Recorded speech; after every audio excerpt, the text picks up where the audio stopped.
ये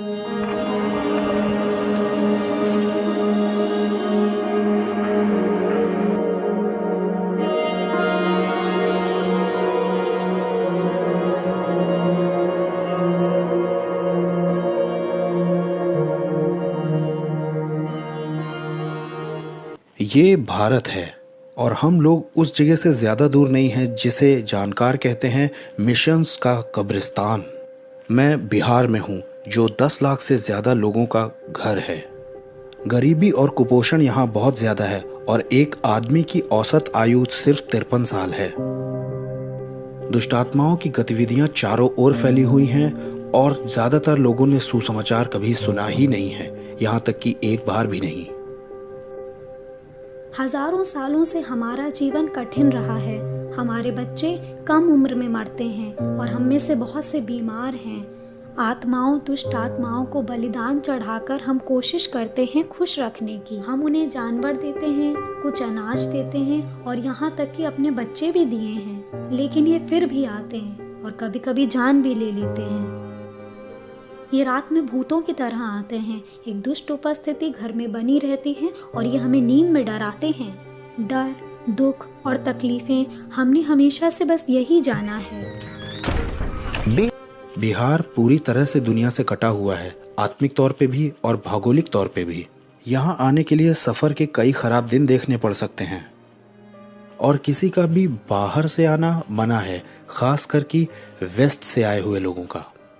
कई सालों पहले कुछ मिशनरियों ने जो भारत के थे, ये रिस्क लिया कि वो सुसमाचार के साथ उन तक पहुंचे। हमें नहीं पता था वो कौन थे, वो क्यों आए थे और उनका संदेश हम समझ ही नहीं पाए।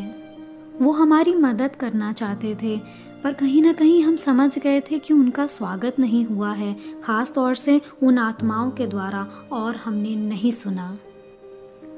तब वे लोग बीमार पड़ गए। पहले एक पड़ा, फिर दूसरा। एक ही दिन में दोनों लोग।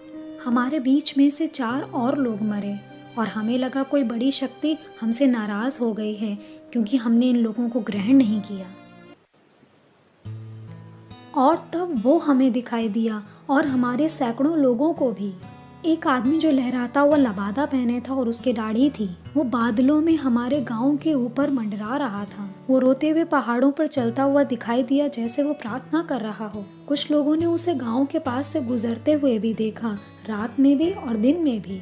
और हमने ऐसा व्यक्ति पहले नहीं देखा। वो बहुत गहरे दुख में था और जैसे वो अचानक दिखाई दिया था वैसे ही वो चला भी गया। लेकिन वो दिन भी आया जब कुछ और लोग पहुंचे और इस बार वो एक फिल्म लेके आए थे और ज़्यादातर लोगों ने ऐसी चीज़ कभी नहीं देखी थी।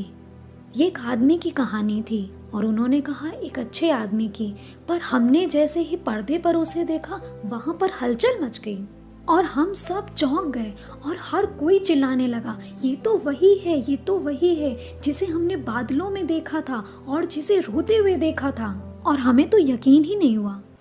यीशु के पास शक्तियाँ थी उन दुष्ट आत्माओं के ऊपर जैसी दुष्ट आत्माएं हमें सताती थीं।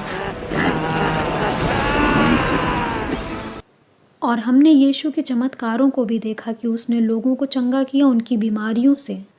और हमें यकीन हो गया कि ये व्यक्ति अलौकिक है और ये परमेश्वर का पुत्र है। इससे हमें बहुत उम्मीद आ गई। हम बहुत भावुक हो गए थे और फिर हम टूट गए। उन्होंने उसे मारा और एक क्रूस पर चढ़ा दिया और वो मर गया। ऐसा कैसे हो सकता है? और हमारी उम्मीद डर और अंधकार में फिर से बदल गई। और एक बार हम फिर बहुत खुश हुए क्योंकि यीशु जिंदा होकर वापस लौट आया था। वो पूर्ण रूप से जीवित हुआ हमें जीवन देने के लिए। हम खुशी से झूम उठे और हम ये समझ गए थे कि उसने हमसे प्यार किया, उसने हमें क्षमा किया और अनंत जीवन दिया।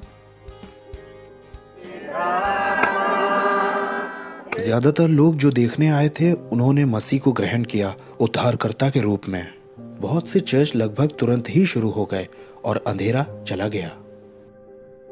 परमेश्वर का वचन फैलने लग गया और बहुत सारी कलीसियाओं का जन्म हुआ 2 साल के अंदर। इस फिल्म के प्रभाव की वजह से हम मानते हैं कि लगभग 1 लाख लोग मसीह के अनुयायी बने हैं।